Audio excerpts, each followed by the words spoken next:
अब पुण्यात्मा प्रसंग जो चल रहा है वहीं पर आते हैं। जिस कारण से उस बाई फोर्स करने से, जबरदस्ती करने से उस सिकंदर लोधी को बहुत भयंकर रोग हो गया। कहते हैं जब जीव के ये पाप बढ़ जाते हैं उसके औषधि भी काम करना बंद कर जाती हैं और रिएक्शन करती है। अपनात्माओं जैसे आपको इतिहास दिखाया था सच्चा सौदा सिरसा वाले के उस प्रवर्तक का, बलोचिस्तानी शाह मस्तानी का, खेमामल नाम था उनका, श्री खेमामल जी। वो पहले कितने पुण्यकर्मी प्राणी थे। साधना ठीक ना होने से अंत में सारी उसकी बैटरी डाउन होगी, वो खत्म हुई। जो कुछ भी कमाई थी किसी को आशीर्वाद दिया, उसके इतिहास में लिख रखा है उन्होंने जीवनी में। एक को आशीर्वाद दिया, उसका लड़का हो गया, एक को नू दिया, धनी हो गया, फलाना हो गया, और गुफा के अंदर अपने आप रुपये बने पाए चांदी के। तो वो पूंजी थी वह बर्बाद कर दी पूर्व जन्म की। आगे चार्जर ठीक था नहीं, साधना गलत थी। अंत में इंजेक्शन रिएक्शन से मृत्यु होगी उस महात्मा की। तो पुण्यात्मा परमात्मा कहते हैं कि जब इंसान के पुण्य अक्षीण हो जाते हैं, पाप वृद्धि कर जाते हैं, औषधि भी रिएक्शन करने लग जाती है, काम नहीं करती। तो ये स्थिति थी आगे किसकी? सिकंदर लोधी सम्राट की, किंग ऑफ इंडिया की। अब उस सभी जो वैद्य थे उन्होंने हाथ खड़े कर दिए कि महाराज कुछ भी कहो, हमारे बस की बात नहीं। फिर जंतर मंतर के लिए मुसलमानों से खूब जैसे भी अनुष्ठान वो करवाए, साधु संत फकीरों से।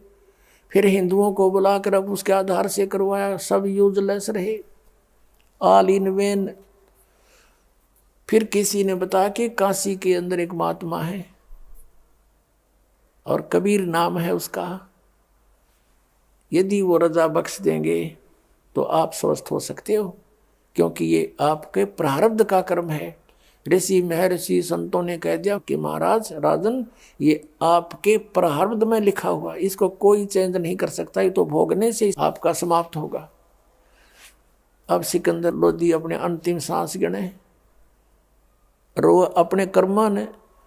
अब क्या हुआ, किसी ने जब ये कहा तो उसको अविश्वास हुआ कि नहीं, बड़े बड़े महापुरुष, मैंने सब पूरी इंडिया की छान मारी, सबसे औषधियाँ ले ली, सबसे जंतर मंतर करवा लिए, सब पर आशीर्वाद ले लिया, जो उन्होंने बताया सब अनुष्ठान कर लिए।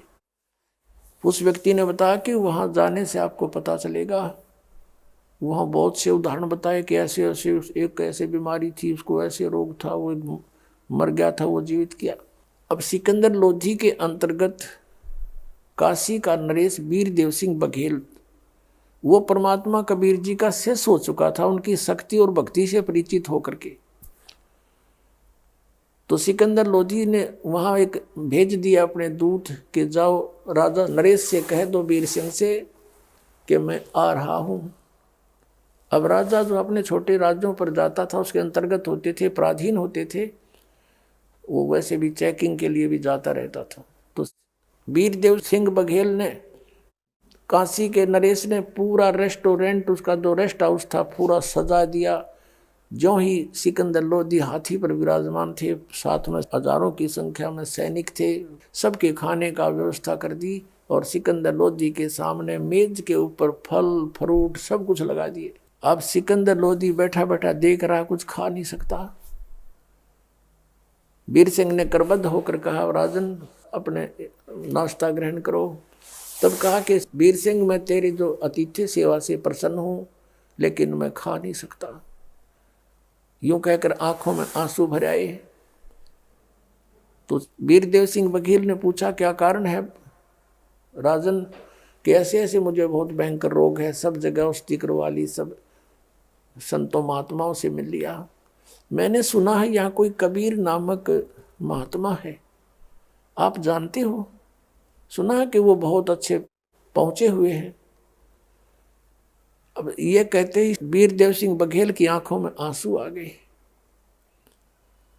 वो किस लिए आ गए कि ये मुसलमान अहंकारी राजा है और परमात्मा जो चाहे सो कर देंगे, वो तो समर्थ शक्ति है। और अभिमान युक्त व्यक्ति पर परमात्मा कभी रजा नहीं बख्शेंगे और ये यहाँ से भी हताश होकर जाएगा। देख कैसा दुर्भाग्य इसका। फिर भी उसने बताया कि जी बड़े महापुरुष हैं और राजन आप सही ठिकाने आगे हो, और यदि वो रजा बख्श देंगे तो आपके ये रोग नहीं रहेगा। यहाँ मेरे सामने बहुत सैकड़ों प्रमाण है ऐसे ऐसे। अब सिकंदर लोधी के कुछ किरण दिखाई दी आशा की, कहा कि जल्दी बुलाओ उनको। सिकंदर लोधी ने वीरदेव सिंह से कहा कि उस महात्मा को शीघ्र बुला कर लाओ। अब वीरदेव सिंह बघेल स्तब्ध हो गया। आज्ञा का पालन ना करूं तो राजा रुष्ट है, ये रुष्ट होगा, ना जाने के सजा देगा मुझे, और यदि मैं परमात्मा को बुलाने जाऊं गुरु को तो मेरा नाश हो गया भक्ति का, मेरे जैसा नालायक नहीं। अब उसने कहा भगवान दो पाटों के बीच आपका दास फंस गया, कुछ सद्बुद्धि दो मोको। तो प्रेरणा की परमात्मा ने। वीरदेव सिंह बघेल ने कहा कि राजन जो आज्ञा आपका शिरोधार्य है, जो हुक्म है आपका, लेकिन मैंने सत्संग में सुना है परमात्मा से कि साधु संतों को बाई ऑर्डर नहीं बुलाना चाहिए, उनके पास स्वयं जाकर के नतमस्तक होकर के याचना करनी चाहिए, तब वो रजा बख्शते हैं। और यदि हम उनको बाई ऑर्डर यहाँ बुला भी लेंगे राजन, और उन्होंने हृदय से आपको आशीर्वाद नहीं दिया तो यूजलेस है, उनका आना भी कोई फायदा नहीं करेगा। अब कहते मरता क्या नहीं करता। सिकंदर लोधी ने कहा कि ठीक है यहाँ मत बुलाना, मैं चलूँगा, जहाँ 800 किलोमीटर आ गया हूँ और चल पड़ूंगा, जहाँ कहो चलो चलते हैं। शाम यानी आफ्टरनून हो गई थी, शाम का समय था, यानी 3-4 बजे सी। सिकंदर लोधी वीरदेव सिंह बघेल। सिकंदर लोधी का एक धार्मिक गुरु था जिसका नाम था शेख तकी, और शेख तकी वहाँ के सब मुसलमानों का कंट्रोलर था, धार्मिक गुरु। क्योंकि हम धार्मिक नेता से सदा जुड़े रहे, राजा हमारे लिए सेकंड रहा है, इसलिए राजा लोगों की एक राजनीति होती थी, वो उसी को पकड़ देते थे, उस धर्म नेता को अपने साथ रखते थे और उसकी खूब सेवा पानी और खूब चमचागिरी करते, ताकि ये सब प्रजा को हमारे साथ रखेगा। वो भी साथ गया था। वहाँ से सिकंदर लोधी से कहा वीरदेव सिंह ने कि इस समय वो कबीर परमेश्वर जी अपने गुरु रामानंद जी ब्राह्मण पंडित रामानंद जी के आश्रम में आरती के लिए आते हैं शाम को, वहाँ चलते हैं, इसमें वहाँ मिलेंगे वो। तो सिकंदर लोधी ने कहा चलो चलते हैं। उधर से अपने पीर से कहा कि आओ पीर जी, शेख तकी जी। सिकंदर लोधी ने कहा क्या वो हमारे साथ? कहने लगा मैं नहीं जा करता इन काफिरों के आश्रमों में, वो तो हिंदू काफिर है, हम नहीं जाएंगे। अब वो तो रह गया वहीं पर रेस्ट हाउस में, शेख तकी, सिकंदर लोधी, वीरदेव सिंह बघेल, वो दोनों चले गए। सैनिक बाहर खड़े कर दिए कि तुम रहो यहीं पर। आश्रम के सामने गए तो वहाँ एक सेवादार खड़ा था। वीरदेव सिंह बघेल को मालूम था कि रामानंद जी भी अपने आश्रम में मुसलमानों को प्रवेश नहीं करने देते, क्योंकि कबीर परमेश्वर के मिलने के उपरांत उन्होंने इतना तो सुविधा दे दी थी कि पहले तो केवल ब्राह्मण के अतिरिक्त किसी को भी दीक्षा नहीं देते थे, उनसे सीधे मुँह बात नहीं करते थे। कबीर परमेश्वर ने उनकी वह सारी फड़क निकाल दी। फिर वो हिंदुओं की कोई जाति से भेद नहीं करते थे, लेकिन मुसलमानों से भेद फिर भी करते थे। वीरदेव सिंह बघेल को मालूम था कि स्वामी रामानंद जी सिकंदर लोधी को अंदर ले जाने से मुझसे अक्षुब्ध होंगे और फिर गुरुजी नाराज होंगे कि तूने मेरे गुरुजी को नाराज क्यों कर दिया। तो उसने एक तरीका अपनाया, उस पहरेदार से पूछ लिया कि भाई महाराज जी हैं अंदर? हाँ जी हैं। कौन? कि स्वामी रामानंद जी। कि हमने कबीर साहब जी से मिलना है। पहरेदार ने बताया कि वो आने ही वाले हैं और इस समय अवश्य यहाँ आते हैं, डेली आरती करते हैं गुरुजी के पास बैठकर। तो उन्होंने वीरदेव सिंह बघेल ने कहा कि आप जाइए और स्वामी रामानंद जी से आज्ञा लेकर आइए कि दिल्ली के बादशाह सिकंदर लोधी आए हैं और कुछ समय कबीर साहब के आने तक इंतजार करना चाहते हैं, आपके आश्रम में प्रवेश चाहते हैं। अब अंदर वो सेवादार गया कि महाराज जी ऐसे ऐसे एक सिकंदर लोधी दिल्ली के बादशाह आए। रामानंद जी को पता था वो मुसलमान है, तो वहीं से गुस्से में कह रहे हैं ऊंची आवाज से कि इस आश्रम में इन काफरों के लिए जगह नहीं है, ये मांस मिट्टी खाते हैं, और कह दो बाहर इंतजार कर लेगा। अब वो सेवादार ने आकर बात कही, वो सुन ली, उनने भी बाहर सुने थी खूब न्यो की नो, सिकंदर लोधी को भी, वीर देव सिंह बघेल को भी। और यही बात आकर के पहरेदार ने कह दी सेवादार ने कि भाई कि नरेश राजा जी, हमारे गुरुजी ने मना कर दिया और कहा कि हम मुसलमानों को अपने आश्रम में प्रवेश नहीं करने देते, बाहर इंतजार कर ले। अब वो दिल्ली का सम्राट, वो क्रिमिनल कीड़ा फिर उठ गया उसके। अब उसने सोची एक 2 कौड़ी का संत एक छोटी सी झोपड़ी में रहने वाला और दिल्ली के सम्राट की इंसल्ट करता है, ये तो आम मुसलमानों के साथ क्या व्यवहार करता होगा, इसको अभी मजा चखाता हूँ। निकाल ली खड़ग तलवार बार और चला गया अंदर। फिर उसने कौन रोके, वो तो एक मर्यादा है, प्रार्थना भी नहीं तो नहीं, संत के आज्ञा का उल्लंघन करना ही पाप है। वो अहंकारवश भूल गया सब कुछ। अंदर रामानंद जी बैठे थे अपने आसन पर और गुस्से में जाकर उसकी तलवार से गर्दन काट दी, 2 हिस्से होकर अलग अलग गिर गया रामानंद।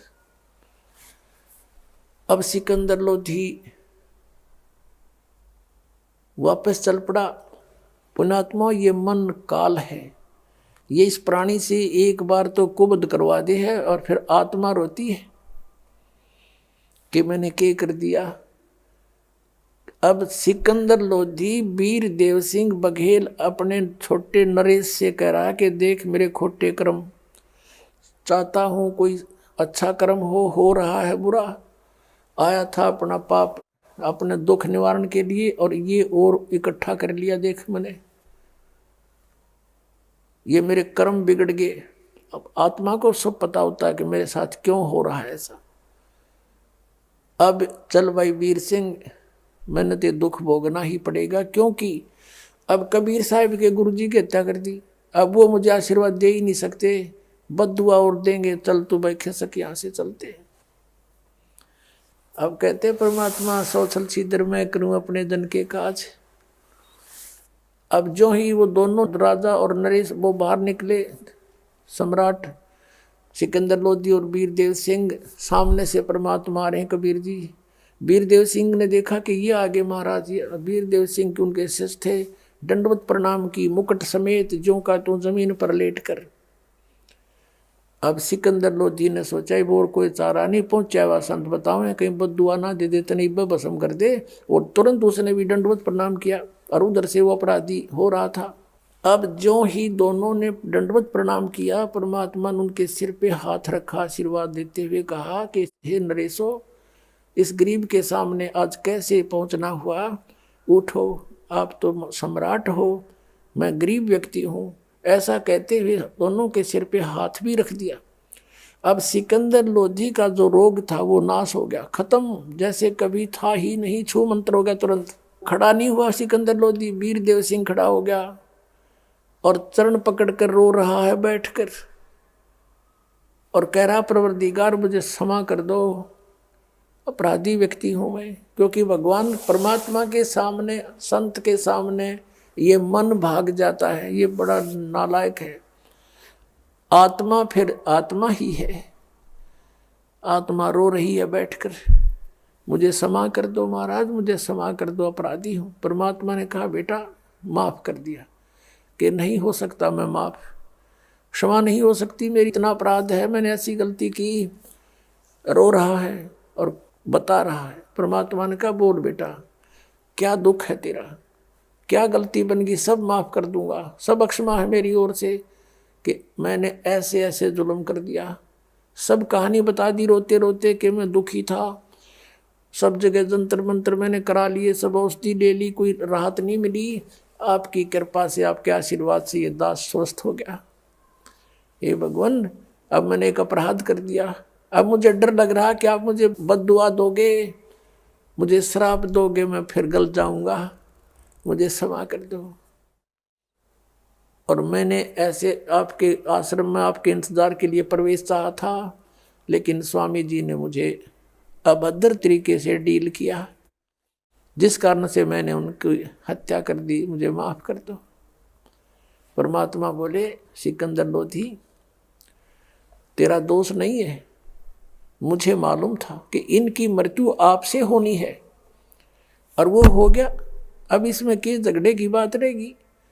आपके हाथ से इसकी मृत्यु लिखी हुई थी और चलो उठो। क्योंकि उन्होंने तो देखे थे ड्रामे सिकंदर लोधी ने कि थोड़ी सी बात पर कोई ये शेख तक ये बॉर्डर करवा दे, हिंदू मुसलमानों ने मरवा के कटवा दे।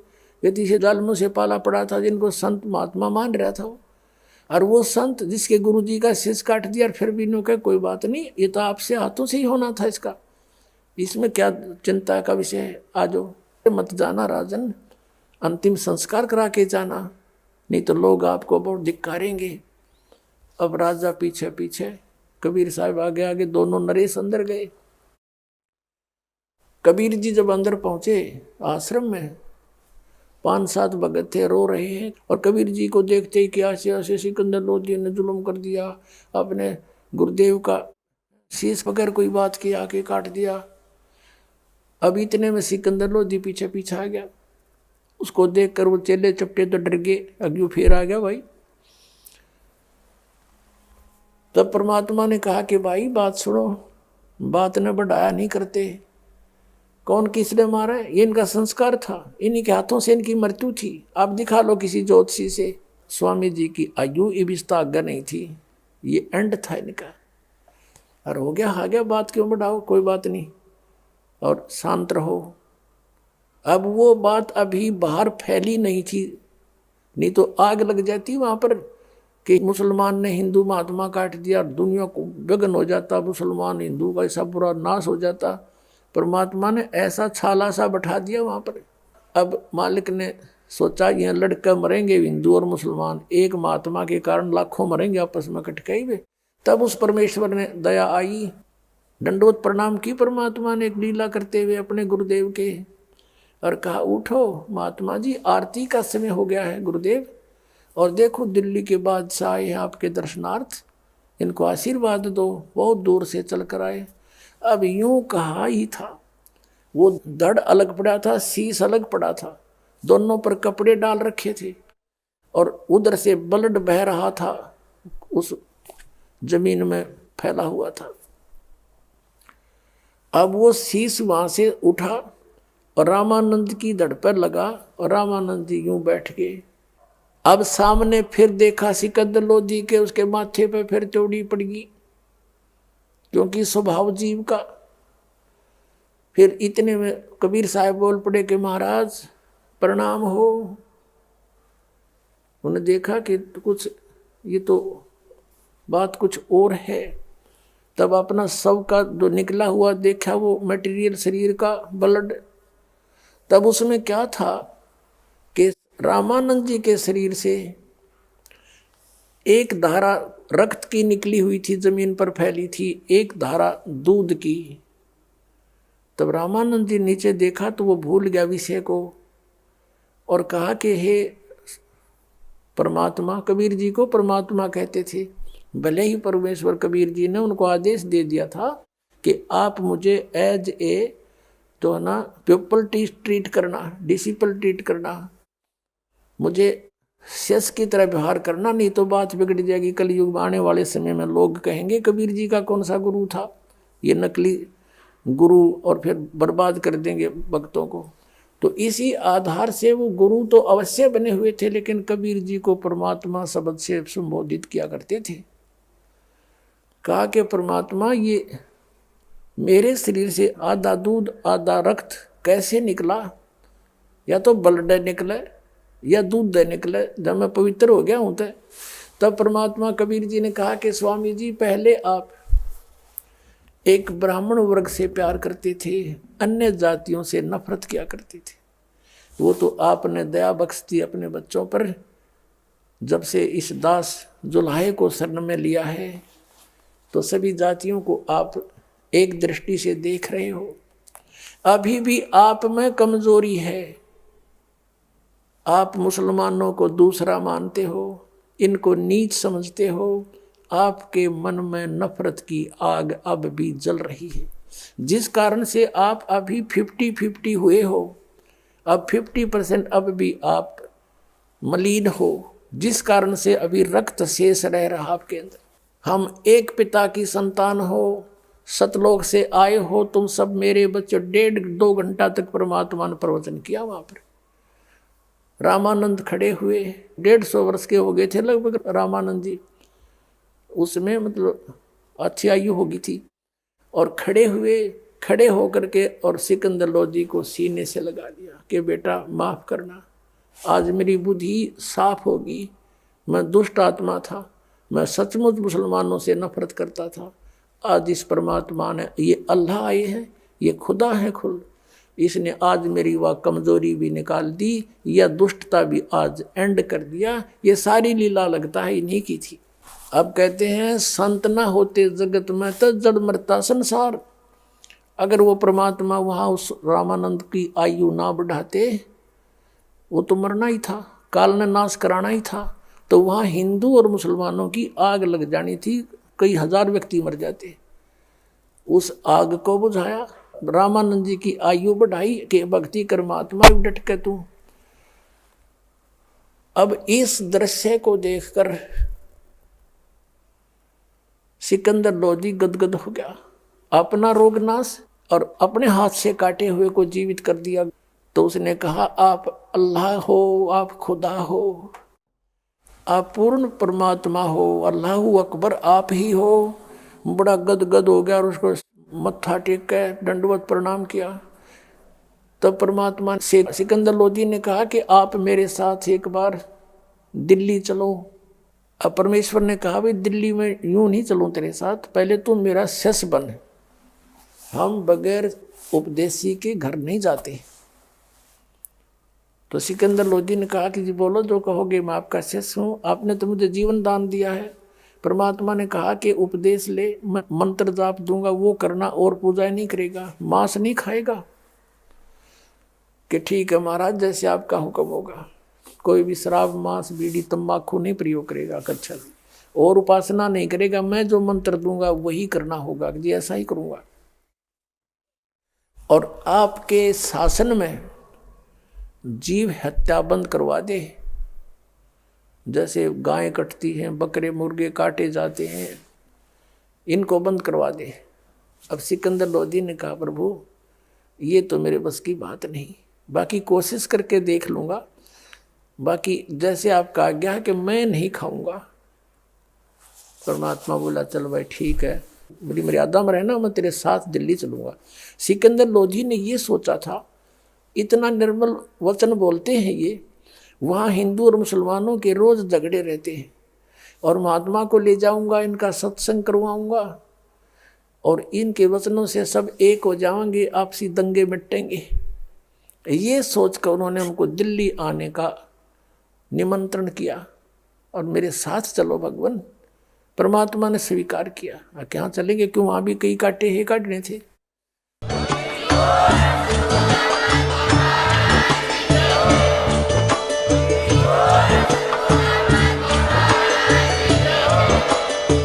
सुन रहे थे जगत गुरु तत्वदर्शी संत रामपाल जी महाराज जी के मंगल प्रवचन। अधिक जानकारी के लिए विजिट कीजिए हमारी वेबसाइट www.jagatgururampalji.org। संत रामपाल जी महाराज जी के शुभ आशीर्वाद से पूरे विश्व भर में 500 से भी ज्यादा नाम दीक्षा केंद्र हैं, जिन पर संत रामपाल जी महाराज जी द्वारा ऑनलाइन निशुल्क नाम दीक्षा दी जा रही है। अपने नजदीकी नाम दीक्षा केंद्र का पता करने के लिए संपर्क करें 8222880541।